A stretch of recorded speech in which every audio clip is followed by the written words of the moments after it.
पति के साथ भोजन करने वाली औरतें ये वीडियो जरूर देखें। नमस्कार, आपका स्वागत है दोस्तों। महाभारत ग्रंथ में मनुष्य को भोजन करते समय कुछ बहुत ही जरूरी नियम बताए गए हैं।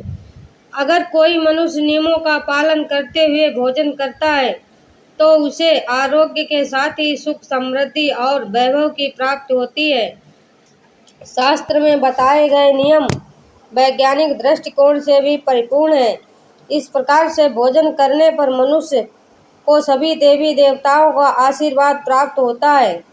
हाँ, तो आप भी भोजन करते समय इन नियमों का पालन अवश्य करें।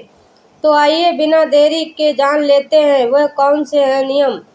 पर उससे पहले अगर आपने चैनल को सब्सक्राइब नहीं किया है तो इससे सब्सक्राइब कर लीजिए, साथ ही वीडियो को एक लाइक करना ना भूलें।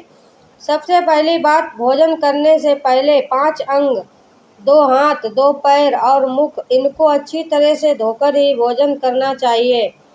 भोजन से पहले अन्य देवता एवं अन्नपूर्णा माता की स्तुति करके उनका धन्यवाद देते हुए तथा सभी भूखे प्राणियों को भोजन प्राप्त हो, ईश्वर से ऐसी प्रार्थना करके ही भोजन को शुरू करना चाहिए।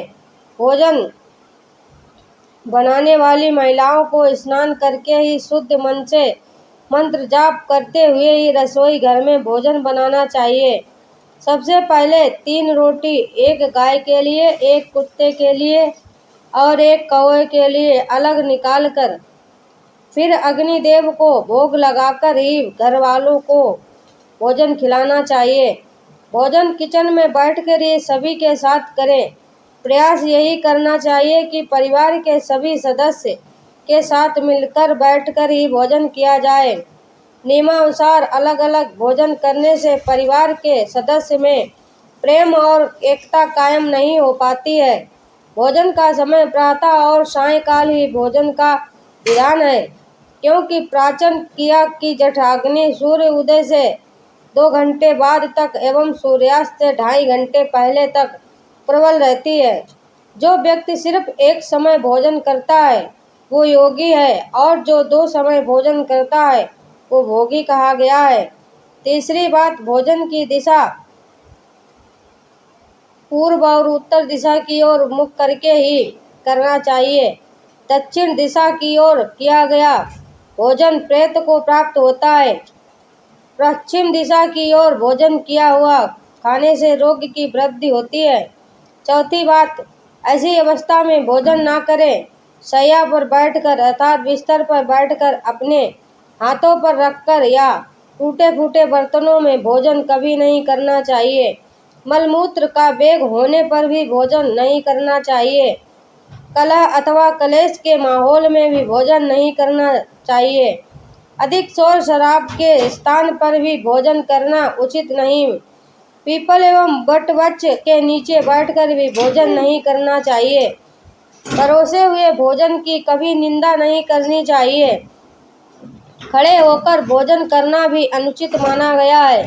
जूते चप्पल पहनकर या सिर ढककर भी भोजन नहीं करना चाहिए। आइए अब जानते हैं भोजन कैसा होना चाहिए।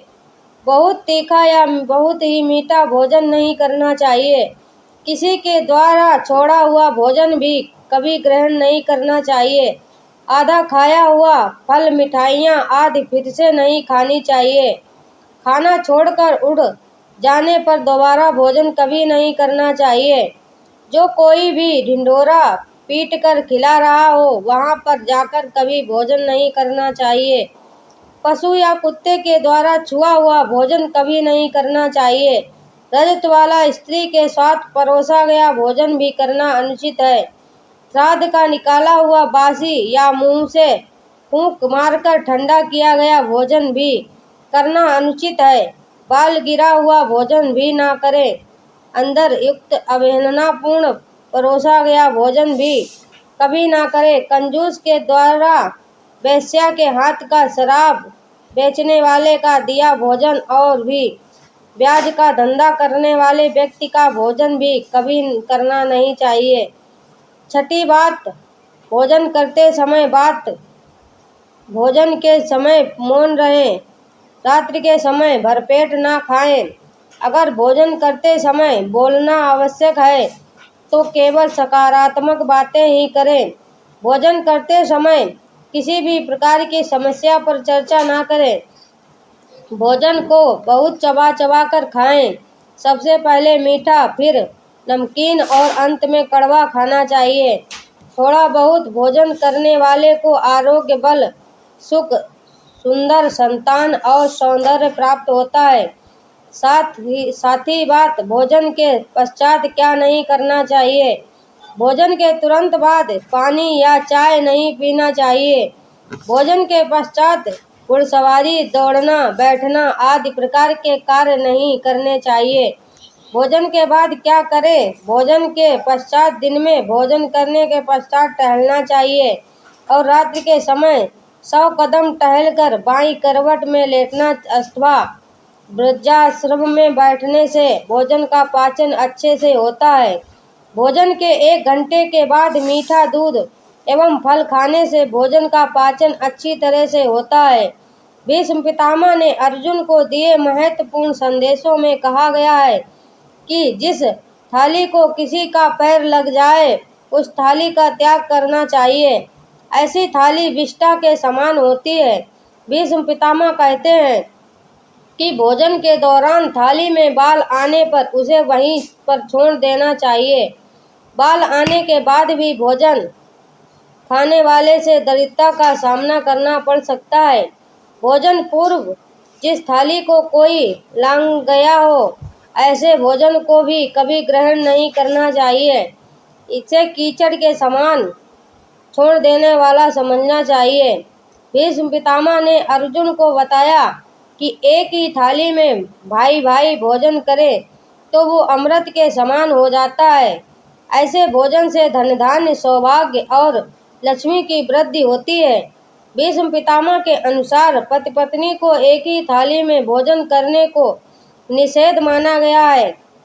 भीष्म पितामह के अनुसार एक ही थाली में पति पत्नी भोजन करते हैं तो ऐसी थाली मादक पदार्थ से भरी मानी जाती है। पत्नी को पति के भोजन के उपरांत ही भोजन करना चाहिए। इससे घर में सुख समृद्धि बढ़ती है। तो दोस्तों, ये महत्वपूर्ण बातें जो महाभारत में बताई गई हैं, अगर ये जानकारी आपको पसंद आए हो तो वीडियो को लाइक करें, कमेंट में जय अन्नपूर्णा